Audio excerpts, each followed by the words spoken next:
A hotly contested race between Mikie Sherrill and Ciattarelli. The candidates for governor now waiting for the results, and a winner will be declared. We have team coverage at both of their campaign headquarters. Let's start with Christine Sloan at Mikie Sherrill's location in East Brunswick. Christine.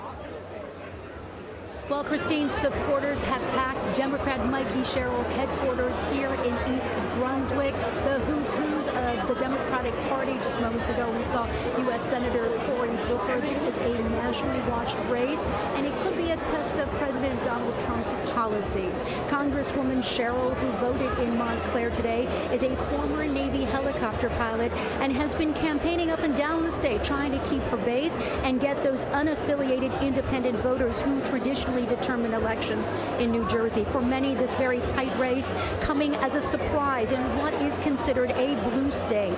Democrats outnumber Republican registered voters in New Jersey, but in the last months, Republicans have been gaining ground, and Sherrill not taking any chances.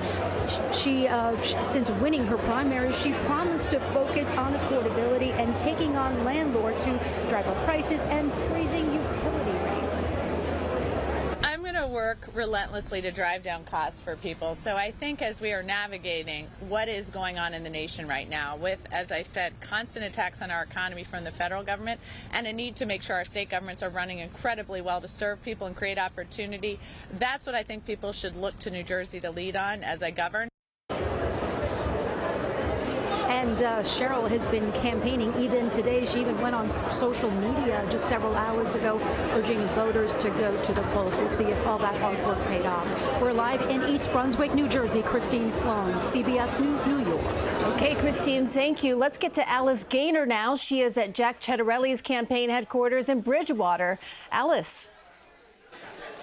Christine, the doors just opened, and as you can see, Ciattarelli supporters are packing this ballroom here. Many are dressed in red, wearing Make America Great Again hats. People are packing the bars. They're enjoying the food here. Now, Ciattarelli, he has campaigned on a promise to lower property taxes by reconfiguring the school funding formula, reducing the size and the cost of state government. Other campaign promises he's made include lowering utility bills, withdrawing from the Regional Greenhouse Gas Initiative, creating New Jersey DOGE, and repealing the Immigrant Trust Directive, or what he calls a sanctuary cities policy. It's a directive that means police cannot stop, question, or arrest anyone based solely on suspected immigration status.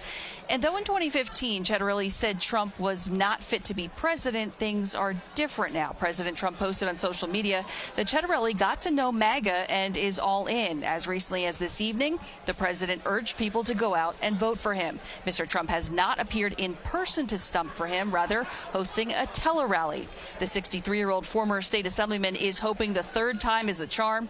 He lost the Republican primary in 2017, ran for governor in 2021, losing by just about 3 points. We spoke with his brother earlier.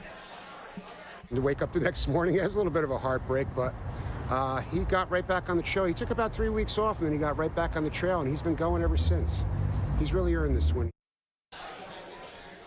Well, we will see what voters think. Polls closed at 8 p.m. Democrats and unaffiliated voters outnumber registered Republicans here in New Jersey. However, it has been decades since a governor from the same political party was elected in 3 consecutive elections here in the state of New Jersey. Again, supporters are packing the ballroom here at Ciattarelli's headquarters. We will see what happens. Christine?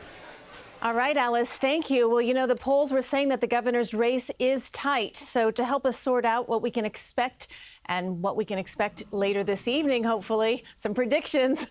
Political reporter Marcia Kramer, also political strategist Trip Yang, and political analyst and University of Mount St. Vincent assistant professor J.C. Polanco. Thanks so much for joining us. Here we are. It's election night. It's about. Always a pleasure to be here. Yes, this is what we've all been working towards. So let's concentrate on the governor's race in New Jersey, since the polls have closed in that state. You know, President Trump has really tried to play a big role in the New York City mayoral race. What about his influence in the race in New Jersey for governor? Is he putting his thumb on the scale there too, Marcia? He certainly is. In fact, late today, before the polls closed, he put out a Truth Social post where he made a mention of the fact that 32,000 Orthodox Jews in the Vod in Lakewood had already voted, and he called on other religious Jews, people in yeshivas and other places, to make sure they got to the polls before it closed. He was sending a message to them because that VOD is looked on as a group that could have a major effect in helping Jack Ciattarelli win tonight.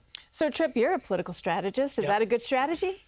I'll say this. That group certainly helps Ciattarelli because in Lakewood, they actually endorsed Governor Murphy, the Democrat, in 2021, and that was the year that Ciattarelli overperformed. But I'll say this. The early signs right now in New Jersey point to a lean Mikie Sherrill race. The reason here is that right now in New Jersey, over 1.3 million, I should say, ballots have been cast through return absentees as well as early vote. And it is actually 20% more registered Democrats than Republicans. So right now, it is lean Democrat Mikie Sherrill. JC, go ahead, Marcia. But I was just going to say one thing, though. The Republicans in New Jersey tend to vote on Election Day as opposed to early voting, and that could be a big factor in helping the other side. Well, you know, JC, Jack Ciattarelli directly, in relation to President Trump. So if he doesn't win here tonight, is that a reflection on the president's performance? It could be. The shutdown is not helping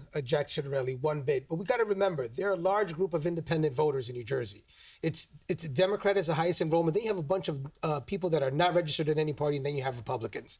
So we have to remember that Jack Ciattarelli is supposed to win this race if you take a look at the history of New Jersey. New Jersey is a wild card because they have a history of voting for Republican governors. So he should be in a good position tonight. I think that Donald Trump and the shutdown are hurting him at the last minute, although I think he's going to be a lot closer than a lot of people expect. Jack Ciattarelli is quintessential New Jersey, and he has a lot of support among independent voters. I think it's going to be a much closer election. All right. Well, if we could put that graphic up once again, I just wanted to point it out to our viewers that may not have seen the screen, but we do have some early results with, I believe, 12% of the vote in. Mikie Sherrill leaving with 54.4%, Jack Ciattarelli trailing with 45%. But again, this is just 12% of the vote in. More than 300,000 more Democrats did cast their ballots during early voting. So we'll see if the Republicans were able to rally their base and get them to the polls, which you duly noted, Marcia. Thank you to all three of you. We're going to be coming back to you, so please get comfortable. Don't leave me. There's a lot more to cover here tonight.